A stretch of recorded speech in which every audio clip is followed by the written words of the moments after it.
Culture Média, 9h-11h sur Europe 1. Et ce matin, Thomas Hill, vous recevez le photographe Jean-Marie Perrier. Et c'est l'heure de dresser votre portrait sonore. Jean-Marie Perrier, des petits sons qui vous rappelleront quelques grands souvenirs. Voici le premier.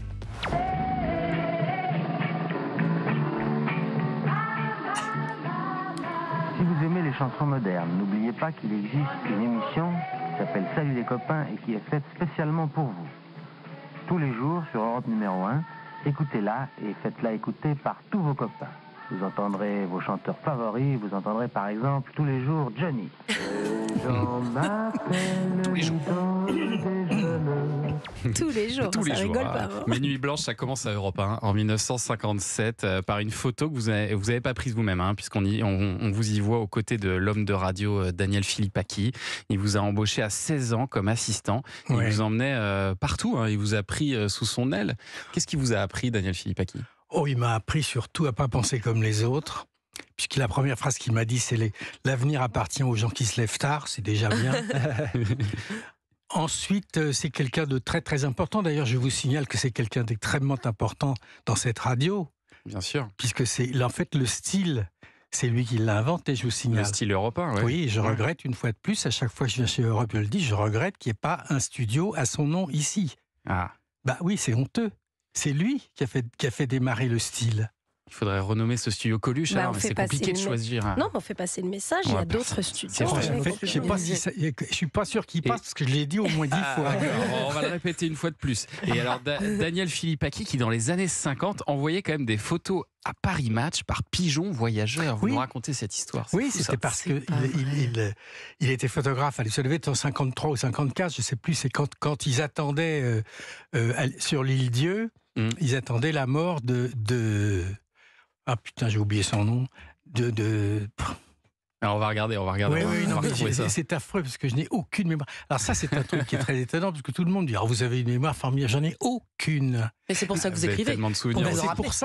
C'est pour ça que je regrette infiniment. Oui, le président là. Non, mais c'est pour ça que je regrette infiniment de ne pas avoir fait ça quand j'étais jeune. Ouais. En fait, les mômes, ils devraient tenir un journal.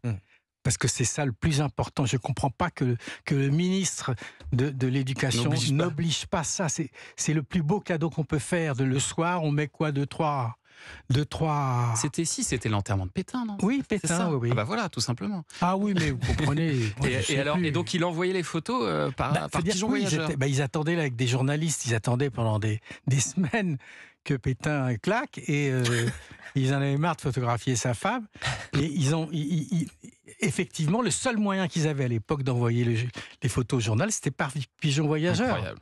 Et alors, il y a Johnny Hallyday aussi qui est évidemment présent dans votre livre. Vous racontez, page 18, là, qu'il avait explosé une Ferrari California le matin même où il l'avait reçue.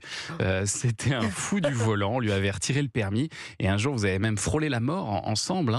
Ah oui, dans une Lamborghini Miura. Ça, c'est un drôle de truc aussi. Qu'est-ce qui s'est passé? C'est un truc d'abord, c'est une espèce de sarcophage sur roulette qui roule, qui marche à 240. Et donc, on était parti de Saint-Tropez la nuit après son spectacle. Après un spectacle, une soirée, je ne sais plus, mais enfin, à 2h du matin, il me dit, maintenant, on va à Tarbes. Je ne sais pas si vous voyez, à l'époque, il n'y a pas de... C'est des nouilles, Et on part à 2h du matin, ils foncent. Mais alors, j'ai jamais vu ça de ma vie. Et bien sûr, à 7h du matin, il y a une fuite d'huile hypothétique et on rentre à 140 dans un arbre. Donc j'ai failli mourir et surtout voir Johnny mourir. Vous aviez tous les deux un peu le sentiment de toute façon que vous alliez mourir avant 30 ans. Ah bah oui, ça me semble. D'ailleurs, ça me semble même pratiquement une bonne idée parce que finalement, être vieux, ça n'a aucun intérêt. Faites professionnel. C'est vrai, ça n'a aucun intérêt d'être vieux. Aucun. Mais alors là, je vous assure, racontez. Ne croyez pas ce qui a marqué dans les journaux, c'est que des conneries. Allez, un extrait suivant, musique. Ouais. Et alors, vous avez rencontré l'homme qui vous a remplacé dans sa vie. Il est 5 heures. Non seulement vous avez rencontré Jacques Dutronc, mais vous avez même eu un coup de foudre pour Jacques Dutronc. Oui, vous êtes devenus très amis. C'était 2 ans, je crois, après qu'on s'était séparés avec Françoise. Elle m'a dit, j'ai rencontré quelqu'un. Moi, je veux forcément le connaître, puisque je ne peux pas ne pas aimer la personne qu'elle aime. Donc, je l'ai rencontré et effectivement, je suis tombé. Mais vraiment, il était tellement différent des autres. tellement différents, parce que tous ils étaient américanisés, avec des noms étrangers, Dick Rivers, bon, c'est ça. et tout à coup, lui, il s'appelait Dutronc, c'était génial. Jacques. En plus, il était en cravate et il était le plus insolent de tous. Avec Donc, un talent pour improviser des fêtes en toutes circonstances. Ah, qu'est-ce que j'ai pu rigoler Même avec dans ce des mec-là. avions. Enfin, vous racontez des histoires incroyables. Ah oui. Là, oui, ça, dans les avions, on a fait des pas mal, oui. Vous dites qu'il était capable de transformer, enfin de rendre tout le monde fou, en fait. Bah, ici, il serait ici, je peux vous dire que dans les années 60, hein, Ouais.